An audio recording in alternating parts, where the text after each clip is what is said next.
결국에는 이 결렬이 됐습니다. 국회가 정상화되리라는 희망을 갖고 모였지만 결국에는 결렬이 됐네요. 네, 그렇습니다. 이 강경화 후폭풍으로 인해서 지금 국회가 멈춰있는 상황이잖아요. 이걸 좀 해결해 보고자 오늘 오전 10시에 이 사당 원내대표가 만났습니다. 과연 돌파구를 찾을 것인가 굉장히 관심이 많았는데요. 결국 1시간도 되지 않아서 다 헤어졌습니다. 네. 그러면서 아무 합의문도 내지 못했습니다. 그러니까 결국 정상화는 되지 못했고요. 지금 또다시 계속 돌파구를 찾지 못하고 있는 상황이 됐습니다. 결국엔 추경안 때문에 지금 결렬됐다라고 설명을 했는데 아까 보니까 영상의 마지막에 우원식 원내대표가 눈시울을 붉혔어요. 이 굉장히 뭔가 복받치고 좀 섭섭하고 서운한 감정 때문에 아마 그랬던 것 같은데 자 눈물까지 흘릴 정도로 그렇게 서운함을 표현할 정도였습니까? 네, 그렇습니다. 당시 저 모습이 그 사당 원내대표 회동이 이제 만났지만 결렬되고 난 다음에 이제 네. 기자들과 만나서 한 얘기인데요. 이렇게 얘기를 하다가 감정이 복받쳤습니다. 제가 정말 한 달 동안 이렇게 얘기를 하면서 갑자기 이렇게 목소리가 떨리면서 이렇게 눈시울을 붉힌 겁니다. 제가 한 달 동안 이렇게 얼마나 이렇게 논의를 하고 돌파구를 찾기 위해서 노력을 했는지 생각을 하니까 좀 울컥했던 모습입니다. 그래서 그 당시에 이렇게 목소리도 좀 떨리고 주먹도 살짝 쥐고 뭐 이런 모습이었다고 하는데요. 그러면서 뒤에 이런 말을 했습니다. 입에 침이 마르도록 전화를 하고 정말이지 발품 팔면서 했는데 이렇게 얘기를 했다는 겁니다. 그러니까 자기가 이 돌파구를 말을 하기 위해서 다른 원내대표나 뭐 다른 당에 계속 전화로 계속 설득을 하고 했는데 어떻게 이렇게 논의조차 아까 들으신 것처럼 추경 논의조차 안 된다고 하느냐 이 부분에 대해서 굉장한 섭섭함을 토로한 거죠. 네.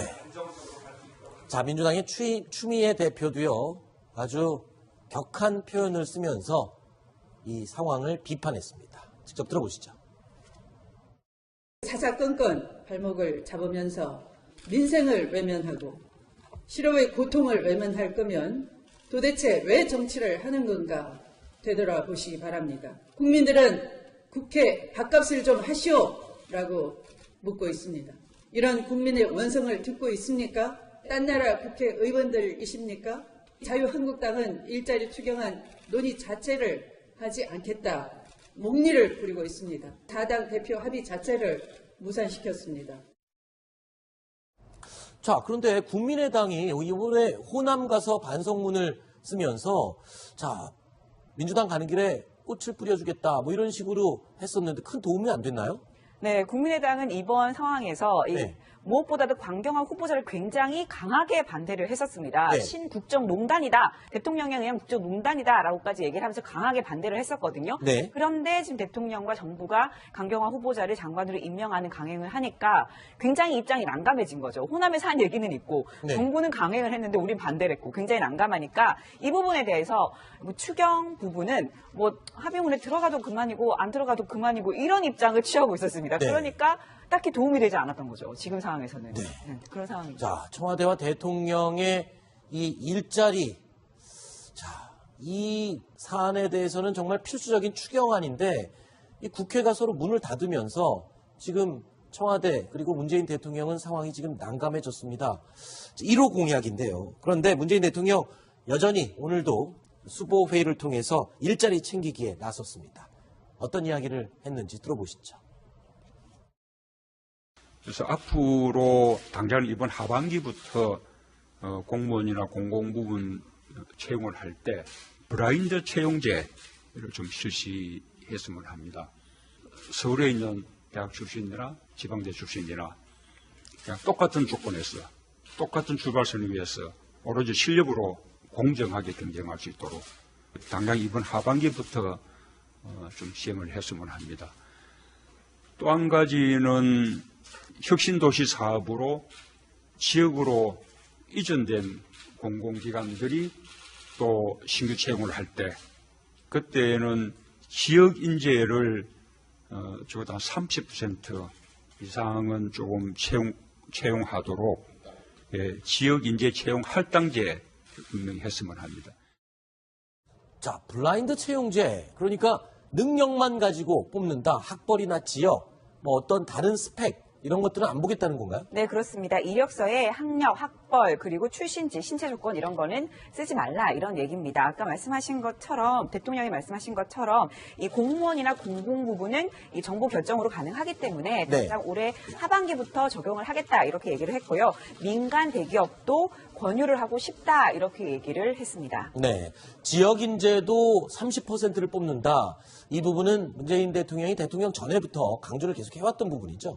이 부분은 사실 이제 지역 균형 발전 전략과 관련이 깊은 건데 노무현 전 대통령 시절에 사실은 상당한 씨앗을 많이 뿌렸죠. 그 당시에 네.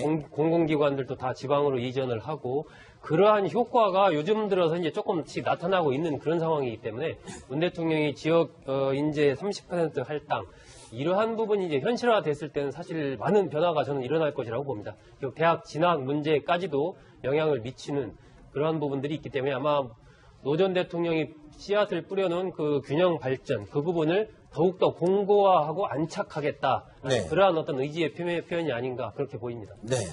일단 일자리 공약 청와대와 문재인 대통령 지금 굉장히 속이 탈 것 같아요. 국회가 저렇게 파행 운행되고 있으니 추경안 지금 통과는 정말 아직 계속 멀어지는 거 아닙니까? 그렇죠. 정말 답답하겠어요. 그렇죠. 답답할 겁니다. 지금 대통령은 연일 채용 얘기를 하고 있거든요. 자, 이렇게 좀 채용을 개선하겠다라고 얘기를 하면서 무엇보다 일자리를 강조하고 있는데 일자리 창출에 가장 필요한 지금 예산이 통과가 되지 않고 있는 상황이다 보니까 국회 상황이 누구보다 답답할 텐데 문제는 뭐냐면 대통령도 아마 정부도 아마 상황이 이렇게 될 것을 좀 자초한 면도 있습니다. 아무래도 강경화 그 후보자 같은 경우에는 모두 다 반대를 하고 있는 상황이었음에도 불구하고 대통령이 멋진 여성이다라고 하면서 강행하지 않았습니까? 이럴 네. 때는 국회 야당에 좀 명분을 줬어야 되는데 그렇지 않았기 때문에 어느 정도 파행을 예상을 했을 겁니다. 따라서 이 부분에 대해서는 서로 좀 책임이 있는 것 같습니다. 네. 지금 문희상 의원이 최근에 이제 얘기한 부분이 있는데 정치력이 발휘가 필요하다. 네. 저도 지금 그렇게 생각하거든요. 그러니까 여당에서 뭐 야당을 비난하고 야당에서 이제 여당을 비난하고 이렇게만 해서는 안 풀리지 않습니까? 네. 그렇기 때문에 뭔가 이 부분에 대해서 정치력을 발휘해서 서로 타협과 협상을 통해서 이 문제를 풀어가야 되고 그 네. 기본적인 키는 문재인 대통령과 여당인 민주당 쪽에 있기 때문에 그 부분과 관련해서 뭔가 이제 좀 물꼬를 터야 될 그런 시점이 되지 않았나 싶습니다. 네. 자, 지금 여야의 입장 첨예하게 대립해서 뭔가를 풀어야 될 엄중한 상황인데 이 가운데 또 추미애 대표가 이 엉뚱한 논란에 휩싸였다고요? 어떤 일입니까? 네, 도종환 문체부 장관 이야기를 하면서요. 그중에 일부 부분을 좀 보시면 되겠는데요. 도종환 장관의 도시가 아주 드문 성이다. 그리고 본인이 출신데 출시성도 아주 드문 성이다. 성소수자가 장관이 되었다는 역사적 사실이다. 라고 하면서 농담으로 이해가 됩니다만 민감한 이슈와 맞닿아 있기 때문에 보는 각도에 따라서 많은 분들이 다른 느낌으로 느낄 수 있는 그런 이야기를 했습니다. 자, 이에 대해서 문제를 지적한 사람도 있습니까? 예, 그렇습니다. 박원석 전 의원이죠. 네, 페이스북에 이런 글을 올렸는데요. 성소수자가 장관이 됐다라고 하는 것이 여당 대표가 신임 장관을 만난 자리에서 격이 없이 건넨 농담이고 또 그것을 페이스북에 올린 것이지만 자칫 실제 존재하는 성소수자들이 이제 웃음거리가 되는 발언으로 비칠 수 있다라고 하면서 이제 정의당 박원석 전 의원이 자신의 입장을 밝힌 바 있습니다. 네.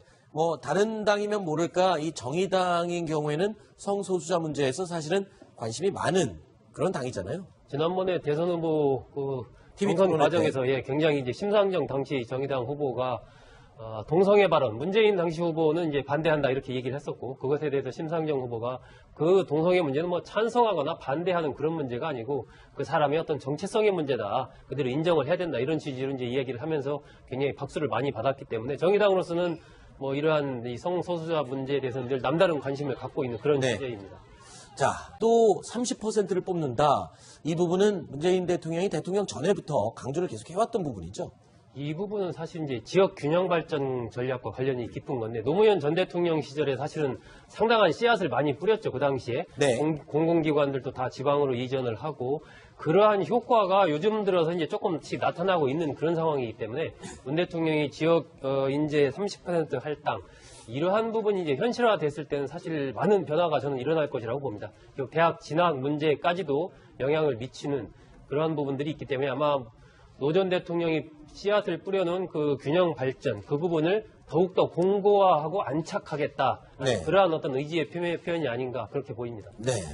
일단 일자리 공약 청와대와 문재인 대통령 지금 굉장히 속이 탈 것 같아요. 국회가 저렇게 파행 운행되고 있으니 추경안 지금 통과는 정말 아직 계속 멀어지는 거 아닙니까? 그렇죠. 정말 답답하겠어요. 그렇죠. 답답할 겁니다. 지금 대통령은 연일 채용 얘기를 하고 있거든요. 자, 이렇게 좀 채용을 개선하겠다라고 얘기를 하면서 무엇보다 일자리를 강조하고 있는데 일자리 창출에 가장 필요한 지금 예산이 통과가 되지 않고 있는 상황이다 보니까 국회 상황이 채용을 할 때 브라인드 채용제를 좀 실시했으면 합니다. 서울에 있는 대학 출신이나 지방대 출신이나 그냥 똑같은 조건에서 똑같은 출발선을 위해서 오로지 실력으로 공정하게 경쟁할 수 있도록 당장 이번 하반기부터 좀 시행을 했으면 합니다. 또 한 가지는 혁신도시 사업으로 지역으로 이전된 공공기관들이 또 신규 채용을 할 때 그때는 지역 인재를 적어도 한 30% 이상은 조금 채용하도록 지역 인재 채용 할당제 분명히 했으면 합니다. 자, 블라인드 채용제. 그러니까 능력만 가지고 뽑는다. 학벌이나 지역, 뭐 어떤 다른 스펙 이런 것들은 안 보겠다는 건가요? 네, 그렇습니다. 이력서에 학력, 학벌, 그리고 출신지, 신체 조건 이런 거는 쓰지 말라 이런 얘기입니다. 아까 말씀하신 것처럼 대통령이 말씀하신 것처럼 이 공무원이나 공공 부분은 이 정부 결정으로 가능하기 때문에 네. 당장 올해 하반기부터 적용을 하겠다 이렇게 얘기를 했고요. 민간 대기업도 권유를 하고 싶다 이렇게 얘기를 했습니다. 네. 지역 인재 결국에는 이 결렬이 됐습니다. 국회가 정상화되리라는 희망을 갖고 모였지만 결국엔 결렬이 됐네요. 네, 그렇습니다. 이 강경화 후폭풍을 위해서 지금 국회가 멈춰있는 상황이잖아요. 이걸 좀 해결해 보고자 오늘 오전 10시에 이 사당 원내대표가 만났습니다. 과연 돌파구를 찾을 것인가 굉장히 관심이 많았는데요. 결국 1시간도 되지 않아서 다 헤어졌습니다. 네. 그러면서 아무 합의문도 내지 못했습니다. 그러니까 결국 정상화는 되지 못했고요. 지금 또다시 계속 돌파구를 찾지 못하고 있는 상황이 됐습니다. 결국엔 추경안 때문에 지금 결렬됐다라고 설명을 했는데 아까 보니까 영상의 마지막에 우원식 원내대표가 눈시울을 붉혔어요. 이 굉장히 뭔가 복받치고 좀 섭섭하고 서운한 감정 때문에 아마 그랬던 것 같은데 자 눈물까지 흘릴 정도로 그렇게 서운함을 표현할 정도였습니까? 네, 그렇습니다. 당시 저 모습이 그 사당 원내대표 회동이 이제 만났지만 결렬되고 난 다음에 이제 네. 기자들과 만나서 한 얘기인데요. 이렇게 얘기를 하다가 감정이 복받쳤습니다.